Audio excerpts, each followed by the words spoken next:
There's a really horrible story that we've known a little bit about for a while, but now more details have been released, and people have been emailing me asking me to talk about it. And I've sort of hesitated because there's really no good way to talk about this.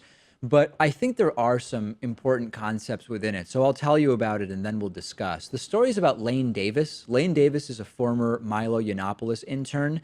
Milo Yiannopoulos is this sort of alt-right darling who had to go off the radar for a while after video became publicized of him where he seemed to be defending sex with minors. And Lane Davis not only is a former Milo intern, and whether that's relevant or not, we'll decide. That's part of the narrative that's been told. He also was a regular poster on the controversial subreddit, _Donald on Reddit. It's an online meeting place for Trumpists that's the center also of a lot of controversy. And Lane Davis was all about supporting gun ownership. He was about criticizing diversity. He would spread Hillary Clinton conspiracy theories on the internet. That's sort of his thing. And a few months ago, in July, he killed his own dad. On July 14th, Lane's mother called 911. And when she called, it was reportedly because Lane was chasing both of his parents around the house and spitting in his father's face.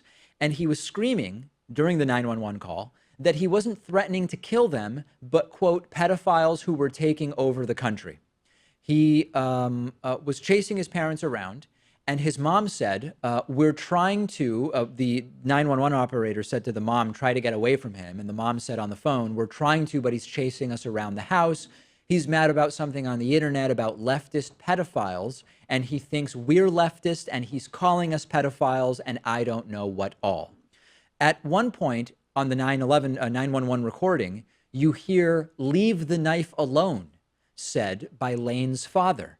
Later, Catherine calls 911 again. The audio recording is sort of difficult to hear, but you can hear his mom running, and the portable phone she's using breaks up. And then you hear screaming, and you kind of hear he stabbed him before the connection is lost. I mean, just the stuff of nightmares, right? Horrible situation.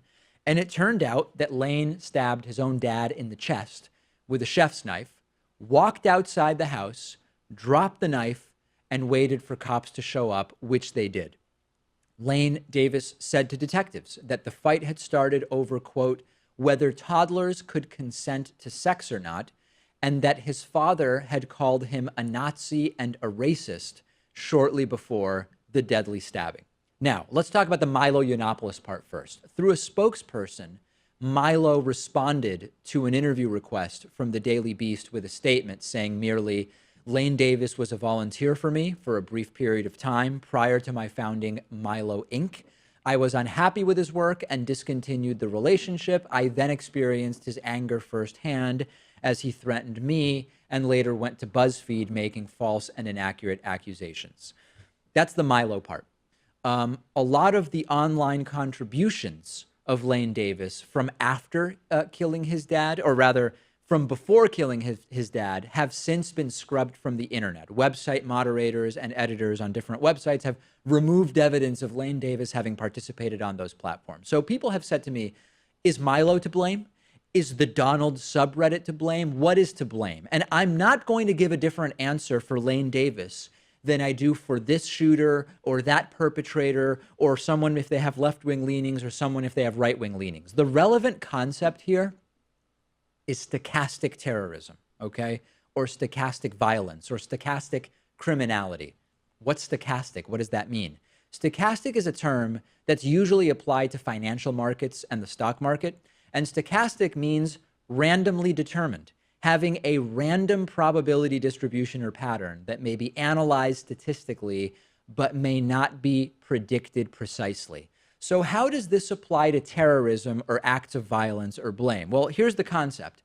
If you expose a large enough audience to the idea that immigrants are dangerous or that Dr. George Tiller is a baby killer or whatever idea, right?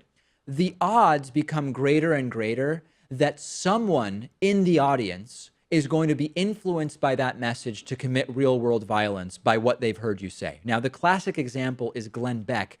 Glenn Beck, for a while, used to rant about the Tides Foundation, and that influenced a guy named Byron Williams to open fire on the I-580 highway in Oakland, California, on his way to attack members of the Tides Foundation. Now, we couldn't have possibly predicted from watching Glenn Beck talk about the Tides Foundation that Byron Williams was going to go and try to shoot people at the Tides Foundation. We couldn't even have predicted when anyone would have tried to do something to the Tides Foundation. We can't even really tie Glenn Beck to any legal blame, right?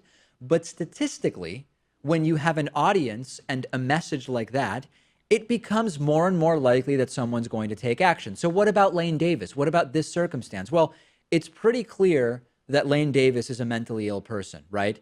Even most people exposed to the Donald subreddit and to Milo Yiannopoulos, most people are not going to stab their fathers dead. So there's no question that this is a mentally ill individual. However, could the radical messages espoused by either Milo or the Donald subreddit or whatever conspiracy websites Lane Davis was frequenting, could that maybe have triggered Lane Davis to actually take action after his parents said a particular thing? I don't know. I don't know the answer. This is more sad than anything. This is not a defense of the Donald or of Milo Yiannopoulos, but it's also not a blaming of Milo. And it seems Milo, if we believe the statement, Milo barely knew this guy or the Donald. So stochastic terrorism is the term that applies. And the important concept is being aware of the fact that when you have large numbers of people being subjected to this type of radical messaging, that particularly with the amount of access to firearms, in this case it was a knife, as well as mental illness, untreated mental illness, stigmatized mental illness in this country, statistically speaking, these things are going to happen, and many of these media sources could be the trigger, if not the cause.